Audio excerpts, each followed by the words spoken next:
Juneteenth, for those who don't know, is the oldest nationally celebrated commemoration of slavery ending in the United States. And it's really a celebration of the African American family, of the resilience of African Americans, Black people on this continent, and of achievement despite really difficult circumstances. It's also a celebration of our nation's continuing march towards freedom and equality for all, a journey that we're still on. Our last conversation is a perfect segue into this one. The irony is that while it commemorates the end of slavery, it also highlights the fact that there was a 2-year delay in the news of freedom reaching those enslaved African Americans in Texas. It's a reminder that even when we pass laws, when we take action, that vigilance and enforcement is required to make sure that the protections and benefits that these laws and decrees provide are secured for all people. Juneteenth celebrations started as early as 1866, the year after the Civil War ended in Texas. And by 1872, a mere 7 years after slavery, a group of African American ministers and businessmen in Houston purchased 10 acres of land and created Emancipation Park to be used to hold the city's annual Juneteenth celebration. Today, Montgomery County in Maryland and over 47 states in the District of Columbia celebrate Juneteenth with festivities occurring across the nation. Director Stowe will tell you about our celebration that we have coming up this weekend. And it's celebrated in backyards with parties. And of course, food is an integral element of those celebrations. It reminds us, Juneteenth, of the challenges that newly freed men and women faced in a society that considered them personal property just a few years before. And being free, not being able to fully enjoy those benefits and opportunities, created the disparities and the wealth gap that have been passed down through our generation, which we have seen again in a stark and dramatic fashion in this latest set of pandemics. So we know that we have much work to do. Juneteenth is a celebration, but it's also a reminder that we press on. And it's a reminder that as Americans, we can all celebrate, of all races and creeds, what our history is and how we are continuing work in progress. So I hope everyone joins us this Saturday to celebrate. I want to turn it to first to Councilmember Rice, and then we'll go to Director Stowe and we'll read the proclamation. Councilmember Rice. Well, thank you very much, Councilmember Jawando. And I'm going to be brief. I want to reference something that many of us just saw that is incredibly disturbing. Here in our own state, in Ocean City, Maryland, where the Maryland Association of Counties is about to hold its annual conference, we've seen 2 instances of young people of color, young Black men, that have been abused by police. And it says something because although freedom was written into paper, the reality is that unfortunately for many Black people, freedom is still not there. We still face persecution, we still face discrimination, we still face challenges solely because of the color of our skin. Has nothing to do with our upbringing, the amount of money in our pockets, how we talk, how we act. The reality is that we see people treated differently. And in the District of Columbia, right here in the Washington metropolitan area, a young woman was dragged down the steps by her hair. These are the kinds of things that, again, continue to this day. And so at a time in which we celebrate the emancipation, the reality is that we still are not free. We still are not free from persecution. We still are not free from all of the challenges that our ancestors continue to fight against and lift us up from. And so there's still more work to be done. So while we celebrate the accomplishments that we have, we also are also committed to making sure that we continue to make changes. And I really want to thank each and every one of my colleagues on this council and our county executive and members of the community who remain committed to making change, to making sure that just because I look different from some of my other colleagues does not mean that I should be treated any differently. And the reality is that we will get there. We, I believe, will get there based on the great work that we've seen from many of our folks who have dedicated themselves, and we stand on their shoulders. but we still haven't been able to get across that fence. But we will get there. We will. Working together, continuing to speak out against those injustices that still remain, and call out those who refuse to acknowledge the fact that things still need to change.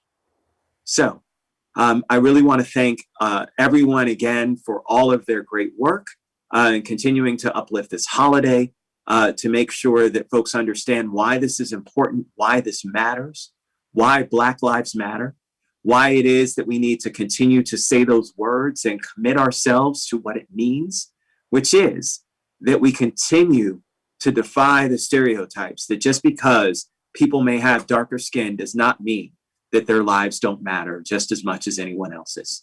I turn it back to you, sir, Councilmember Jawando and Director Stowe. Thank you, Councilmember Rice. Free, but not totally free. That's the dilemma that those of us who have been twice touched by the sun and many others in this community have to deal with every day. I appreciate you giving voice to that. Director Stowe, please make a brief remarks.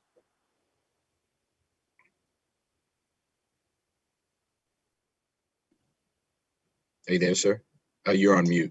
There you go. There we go. I'm so sorry. Thanks so much, and good morning to all of you. Councilmember Jawando, thank you so much for raising this proclamation this morning and all the kind of things you've said. I appreciate so much both of you being you and also Councilmember Craig, so students of our community and students of history, because it's so important that we learn and understand that. Very quickly, I know that we have time is upon us, but I just real quickly want to read something to you. And this is the actual General Order number 3 that Union General Gordon Granger delivered. The people of Texas, back in June 19, 1865, Galveston, Texas, the people of Texas are informed that in accordance with a proclamation from the Executive of the United States, all slaves are free.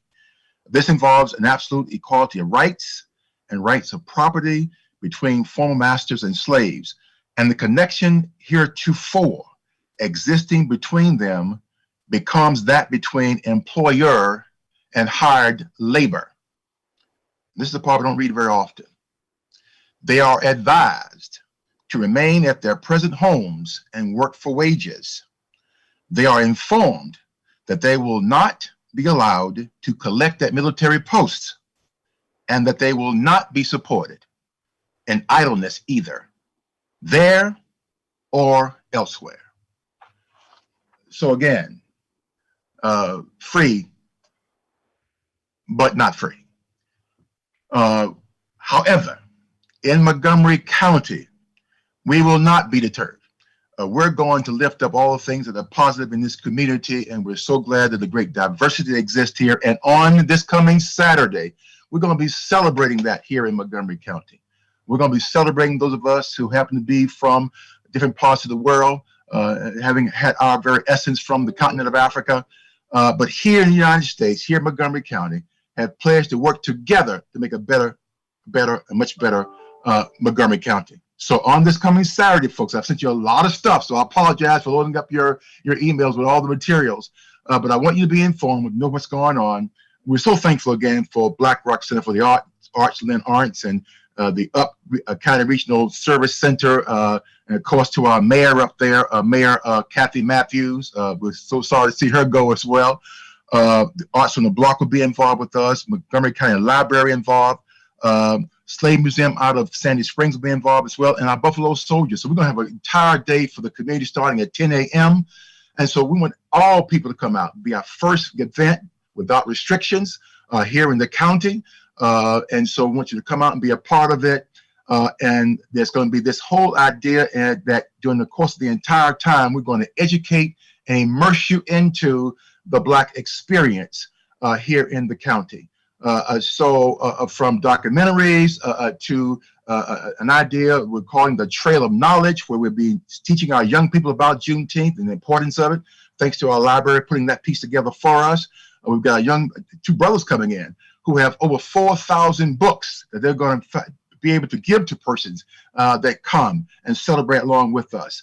And so it's going to be critically important as well. And I must tell you quickly about this lineup in terms of entertainment.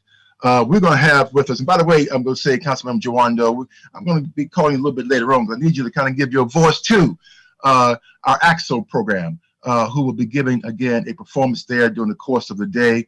Also, we've got a group who will be coming from a Caribbean perspective, Pan Lara, talking about steel drums and the importance of that particular part of our culture. African drums will also be there as well to signal in the significance of that, again, connection for many of us. And then we've got Broadway on the U, Black Broadway on the U, where we're looking again at the lives of Pearl Bailey and Ella Fitzgerald. And then at 7 o'clock, we'll have then classic Voices of Soul. For those of us who may remember this, by the way, the Temptations and Four Tops, those folks. And then in our evening with, again, Chelsea Green, the Chelsea Green Project, one of the persons who here in resident at, again, Strathmore, as it turns out. So one of our own, as it were, who's doing great things across the artistic world, she will round out our evening on entertainment. At 5 o'clock will be a very important event that we've been having there for our 6th year here in the county, is our African American Living Legends, where we again paying tribute to our elder community who have over their lifetimes contributed so much to the betterment of our community. So this year, we're honoring Dr. Elwood Gray, Miss Willie King, Reverend Dr. Sterling King Jr., Mr. John Macklin, and Dr. Hercules Pinckney, speaking again of Montgomery College. So at any rate, there's a lot going on. We want to come out and be a part of that. That starts at 5 o'clock in the main theater. We'll finish our evening on the main theater with the movie Harriet, again, the lifetimes of Harriet Tubman. So a full evening to get you involved. I should also mention, for those of us who need a little extra help on figuring out our steps of the day, we're going to have dance classes. We're going to have yoga out there also on the yard as well, in front of the Black Rock Center for the Arts. Come out, be a part of this. Don't just talk about your involvement in this community. Come out and be a part of this community. Saturday from 10 until 10 p.m. I've already given you all a list of all the activities, so please share that with your constituents that are out there and be a part of this. Thank you very much, Jawando. Thank you, Director Stowe, and for the millions watching at home, you let them know. We read the proclamation real quick. Councilmember Rice and I will go back and forth. I just want to say that people often think, okay, well, we don't have these issues in Maryland, or this isn't it. Councilmember Rice brought up the issue in Ocean City. When emancipation happened, it was supposed to free all the enslaved individuals in the Confederate states, and the states who were not in the union, who were in the union, could choose what they were to do. And there were 2 states that chose to keep slaves throughout the Civil War. They were Maryland and Missouri. And I think I look at Councilmember Navarro, her history with that state. And it's just an important reminder that, we are not separated from this. This is part of our history as well. So, Councilman Jawando, one thing real quick, if I'm so sorry to interrupt you, sir. I must say this. We're also doing a pop-up on vaccinations. Very important. I want to make sure I say that.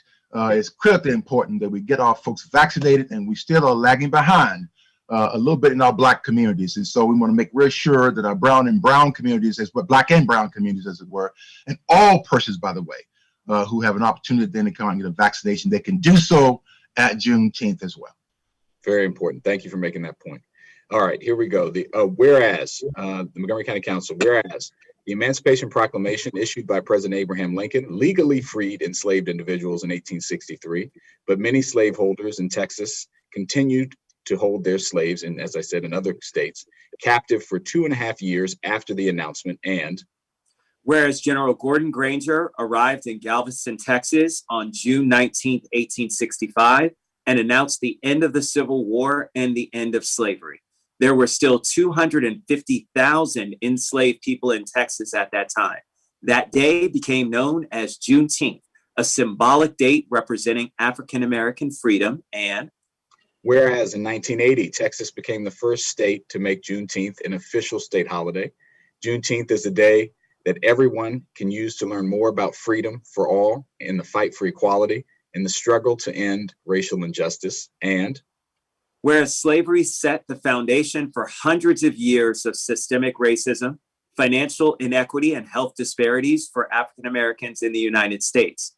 While Juneteenth was a day of victory primarily for those who were still enslaved in Texas, it also amplifies the injustices that kept those who legally had had been free for 2.5 years from actually being free. And whereas African Americans in this country continue to fight to end racism and its impacts, Juneteenth becomes even more important. Every American, regardless of race, needs to understand and celebrate Juneteenth if we truly want to continue to break the bonds of racism. Now, therefore, be it resolved that the County Council of Montgomery County, Maryland hereby recognizes and celebrates June 19th as Juneteenth. And be it further resolved that the County Council calls for all Montgomery County residents to do the same. Presented this day on the 15th of June, the year 2021, signed by myself and Councilmember Rice and our council president on behalf of the entire council. Thank you, Mr. President.